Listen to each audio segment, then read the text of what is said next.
మనం తీసుకునే ఆహారంలో ఎక్కువగా కార్బోహైడ్రేట్స్ అనేవి ఉంటాయి.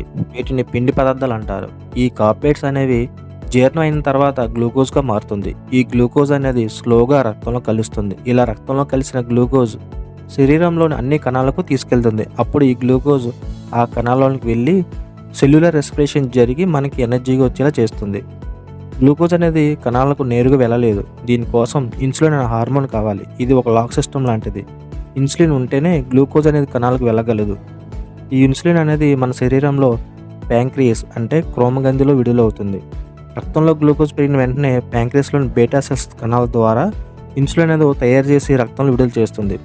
ఒకవేళ ప్యాంక్రియాస్ నుంచి ఇన్సులిన్ అనేది కావాల్సినంత విడుదల కాకపోతే రక్తంలో ఉన్న గ్లూకోజ్ కణాల్లోకి వెళ్లకుండా రక్తంలో ఉండిపోతుంది. ఇలా ఎక్కువ మొత్తంలో గ్లూకోజ్ షుగర్ రక్తంలో ఉండిపోతే దాన్ని డయాబెటీస్ లేదా బ్లడ్ షుగర్ వచ్చిందని అంటారు.